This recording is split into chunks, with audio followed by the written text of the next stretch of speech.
But I mean, we could go on and on and on and on. Let me see if she has any questions. I want to answer them. She seems to be interested in learning the truth. Nobody knows that. Like Pilate said, what is truth? You have yours, I have mine, everybody has theirs. I'm a former pilot. I've been up there, I can tell you. I'm a pilot also. Yeah. I'll show you my license. So like the Earth is just like And they do fly. big thing, like not front and back, just like Right, like looks like this. Awesome. Yeah.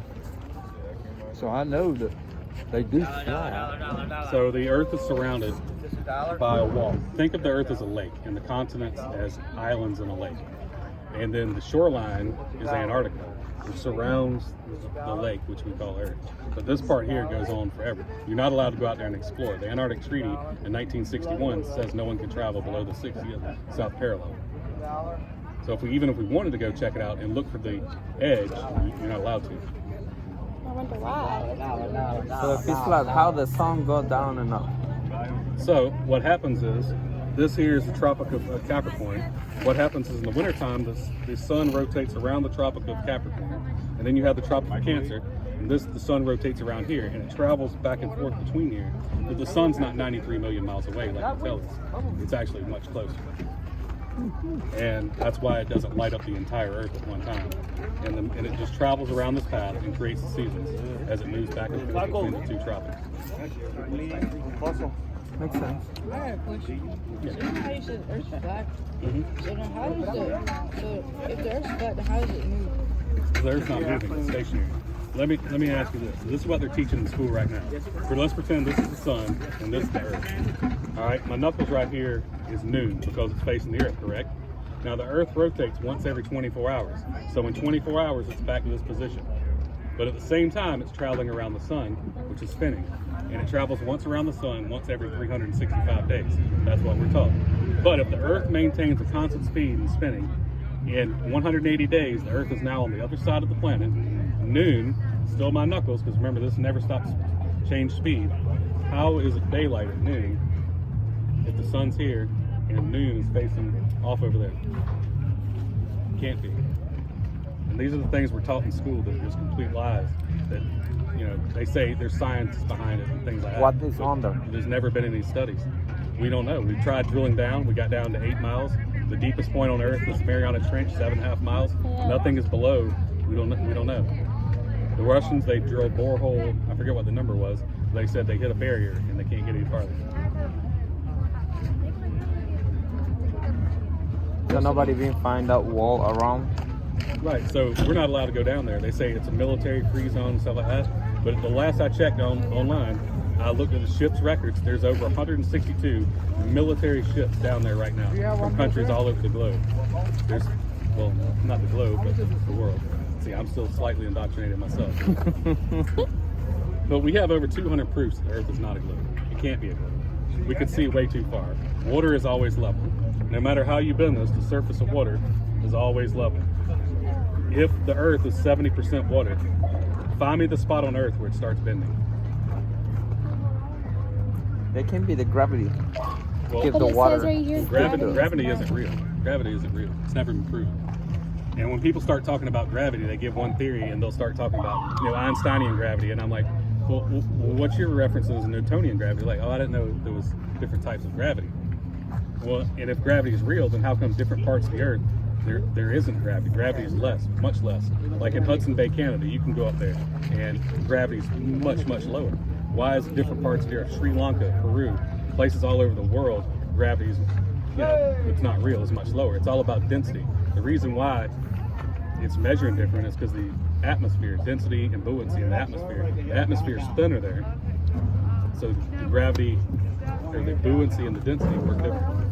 So NASA never been on the moon? We've That's what never you're been. saying? He says the same thing. So, But I I want was to telling think that. I would have that theory. so you can't travel to the moon. You can't travel outside of Earth. NASA just came out last year and they said someone said, well, let's go back to the moon. Can we go back to the moon? And they said, well, we lost all the technology to do that. And they said, well, where's the telemetry data for when you went to the moon? Oh, we lost all that.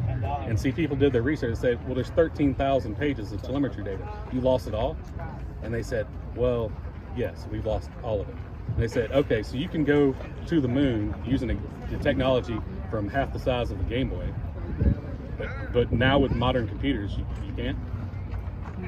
It's just, and look at the videos from the moon landing. So there's a video of them taking off, right, from the surface of the moon. Last chance. Okay, so we're to believe that they took off from the surface of the moon, videotaped it. They're like, all right, we got it on video. Then they re-landed, picked up the camera, and then took off again.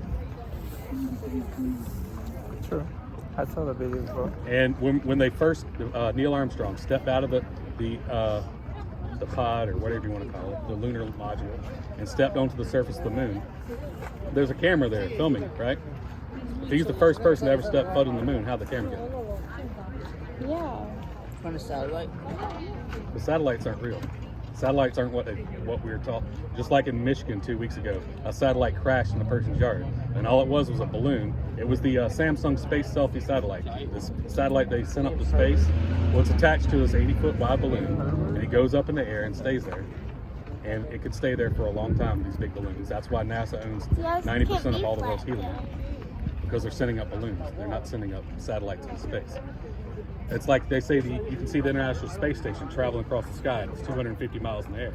Well, I can take a 747, which is the same size, and I can look up in the sky today, and it's 7 miles away, and you can barely see it. If I doubled that distance at 14 miles, you wouldn't be able to see it. But that's only 7 miles. But we can see the International Space Station 250 miles away. It's absolute nonsense. Inverse square law completely refutes that. If the Earth's flat, so like, you know how you just did the water visit? Mm-hmm. So, how is the gravity on this side different? There's no gravity. First, you have to shed your indoctrination with the stuff they taught us in school. Because they're teaching us lies in school. I know, but like, I've been on the plane and it's different. Like, it's like, it looks like that. Well, let me ask you this. If the Earth is spinning at 1,000 miles an hour, and you leave from New York to LA. So you leave the Earth is spinning below you, and you travel from New York to LA, the Earth is spinning. Let's say it takes 3 hours to get there. Now you want to fly back from LA to New York. The Earth is spinning, but now you're traveling the opposite direction. How come it takes the same time to do both of those trips? If a 747 travels at 600 or 700 miles an hour and the Earth is spinning at 1,000 miles an hour, it would spin away and we'd never be able to catch up to it. It's just absolutely ridiculous.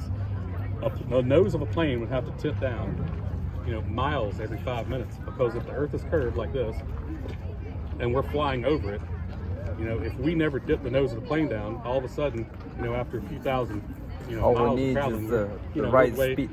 So if you set the gyroscope, when I used to fly, you set the gyroscope level, and you fly across the plane of the Earth, and the altitude never changes if you look at the altimeter. If the Earth was curved and I stayed completely level and kept going the same way, the Earth would drop below the curve. Now, this is personal experience that I can tell you. This is first-hand information. This isn't coming from some textbook, which are all written by the same company. They produce them at 500% below what it costs to actually make a book, just so they go, well, we like to sell these books to the school. Well, who are you going to buy from? You're going to buy the person that's selling to you for $20, or the person's going to, sell them for the actual cost that it takes to make the book. Did you see like the video? Like it was on YouTube. It was a video of 9/11. So the airplane, it was in the sky. It came down here. It didn't go down like that. It just went like that. Right, loose change. So that's something completely different. Yeah, but it didn't. It is coming down towards the Earth, so the nose of the plane levels down like this and then goes into the building. But once you get to the altitude you're at, you can fly in a straight line against the building. So if they've never been outside the Earth, how do they capture pictures of it? So we don't really know what the Earth looks like. That's a great question. So if you log on nasa.gov, their official website, and look at these pictures of Earth, you'll notice underneath them, let's say, let's see who took the picture, because if they show a picture, they have to credit the photographer, correct? So look below it, it says composite image, illustration, artist rendering. There is no photo of Earth. Now the only two photos they claim are real is one, which is called the blue marble. Everyone has an iPhone, you look on it, it comes with the picture of the Earth behind it. But if you take the picture and turn it upside down like this, and you zoom in on the top right, you can see the word sex spelled in the clouds. It's the same signature of the guy that works for Disney that drew the Lion King. It's the same signature, he puts that in all this stuff. Now the other picture they claim is real is the picture that they took of Earth from the moon.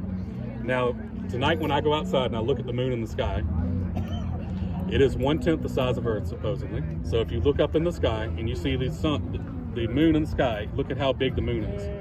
Now, if you go to the moon, where that picture was taken from, and look back at the Earth, why is the Earth the same size in the moon sky as the moon is in our sky? Because it's the same difference, but the Earth is 10 times bigger. So the Earth should be 10 times larger in that photo. Yeah. It's the same distance, just two objects taken from a different point. Yeah, so what about the solar eclipse? So the solar eclipse, that's a great question as well. So during the solar eclipse, the moon supposedly, eclipses the Earth eclipses the sun, and there's a shadow cast across the Earth. There's nothing in science that's ever been done where an object producing the shadow is smaller than the object itself. The moon is supposedly, 2,700 miles across, but the shadow from every single eclipse is only 70 miles across. How does any object ever produce a shadow smaller than the object itself? I was thinking on that too, yeah.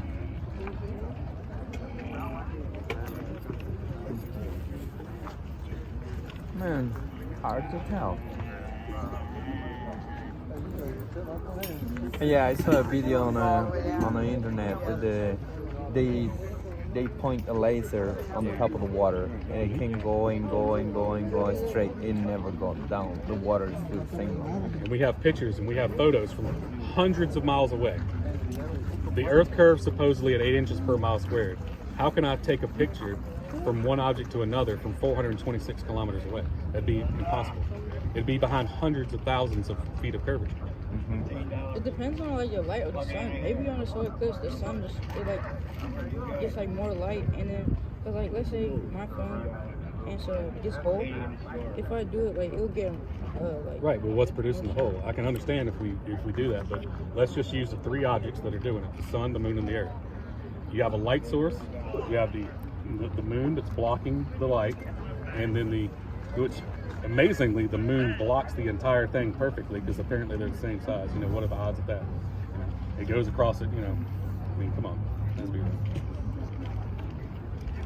Every branch of the military symbol. I have some literature on that. It all depicts a flat Earth. Here's some tests as well you can go outside and do for yourself.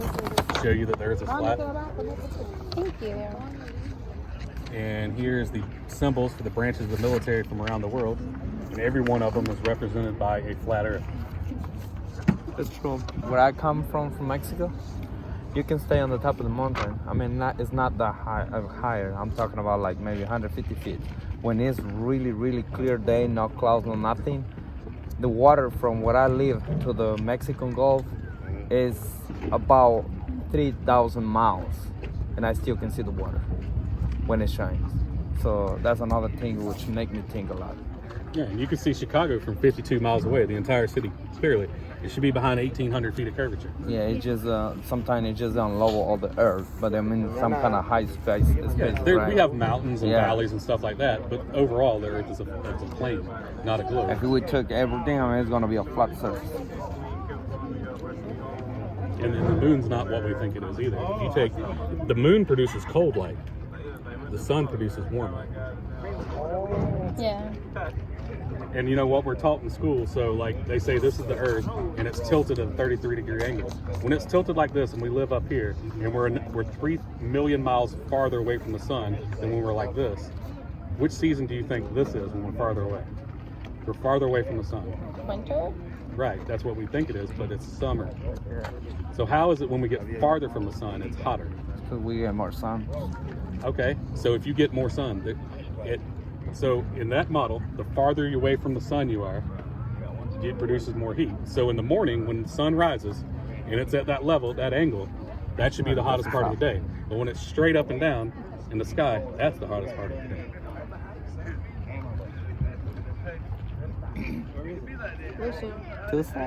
Keep asking questions. I love it when people ask questions. If there's no gravity, then how does the plane stay in the air? The plane stays in the air because of the way density and fluency works. The atmosphere, it's like take a balloon. You let a balloon go, it stays up in the air and goes until the point where the atmosphere is thinner than the density of the balloon, and then that's where it'll stay until it runs out of the helium, and then it becomes less dense because the object's gotten smaller, and then it comes back down to the Earth. That's how density and buoyancy work. It has nothing to do with gravity. Gravity has never been proven. There's never been a paper published anywhere that proved gravity. So if I go on the airplane and, like, you know the door? If I open the door and get my RC controller, put it on top of the plane and stop the, but like, let's say I go to space and I get like a remote control car or like a plane, and let's say I'm just driving and then I just press pause, and if it doesn't stay there, that means that there's no gravity. Right, well, you can't go to space to begin with, so the whole argument is kind of moot. I mean, there's stuff they tell us in movies and things like that. You know, we all are indoctrinated by the mainstream media and by textbooks. All the stuff they taught us when we were kids, you look at it now, it's no longer in textbooks, a lot of the stuff, because we've proven it to be wrong. So, like, the oil came from dinosaurs. Remember, we all watched that video when dinosaurs died and created oil and stuff. You know what? We know that's not right. Now, it's no longer in a textbook. But I remember as a kid sitting in school watching that video. You know, same as the rest of you. I remember watching the video about the people that traveled to the North Pole, the dog sled in the summertime. Now, you know, we have videos of North Pole. There's no land there in the summertime. So it's all supposedly water. So how'd they get there on a dog sled if it's all water up there? You know, all the stuff they're teaching us in school, they teach us what they want us to know. They don't teach you how to be critically thinking for yourself. Yeah. Do you think there was dinosaurs? I personally do think there were dinosaurs. I mean, we found bones and stuff, but that's just a rabbit hole I don't even want to get into, because they sent off what was a T-Rex skull, supposedly from a dig, off, and they didn't tell them it was T-Rex. They just said it's an animal, and they went and analyzed it, and they said, well, we can tell you it's this many years old, and it's this animal. And they said, well, actually, that was a T-Rex skull. And they said, we found living tissue in it. And they're like, well, how did you find living tissue in an object from 65 million years ago? And they say, please don't ever send us anything again, because you try to trick us. So, yeah, because I feel a meteorite hit the Earth when the dinosaurs extinction, right? If it hit the Earth and the fire go all the way, it's flat surface. They can go around. They cannot go around. The heat cannot go around, so that makes a ton of sense. And if we can't go to space, so like all the planets and pictures of things out there are not true either? right, so what they do is they have these telescopes, and you can look up in the sky and see these things, but I mean, who's to say they're not holograms? I'm not going to speak on that because I don't know exactly what it is, so I don't want to tell you something if I don't know exactly what it is and I haven't done the research myself or been able to prove it. But I personally believe that they're just, you know, holographic things up in the sky above the dome. So if there's no gravity, we're just stuck here from like the atmosphere? Well, you're more dense, so as we're standing here, we're stopped because the ground is more dense than us. Well, if we stand on water, you know, we're more dense than the water, so now we keep going down until the density of the water becomes denser than us, and that's when you stop. What about when you shoot a bullet? How does it stay in there? So a bullet doesn't stay in there. It got You down. shoot it, because it goes like this, and then it starts to drop down. People say that's because of the curvature, but it's just the momentum of the bullet is no longer traveling. So when something has certain speed, it comes out, and then as the speed dies down, you know, it falls back down because the bullet is less dense in the atmosphere. That's how the shooters get the target.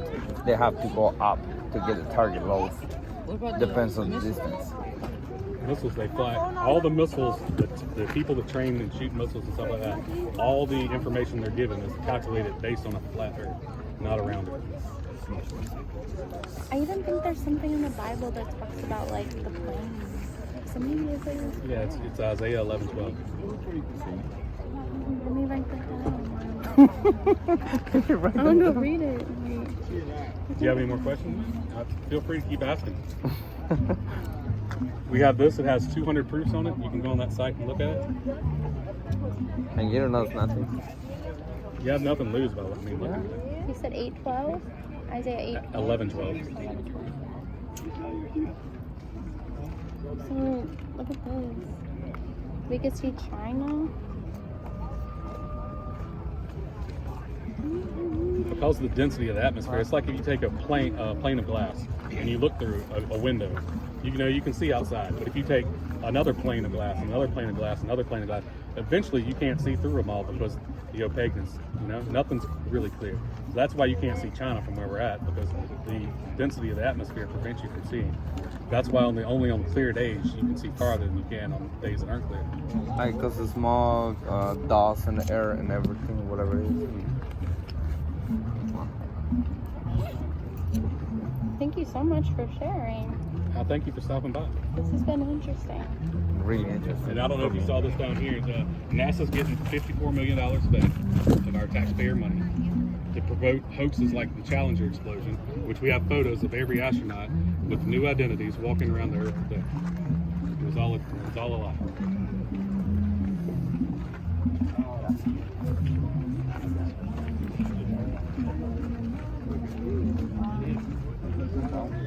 Thank you so much. Thank you, sir. Have a nice day.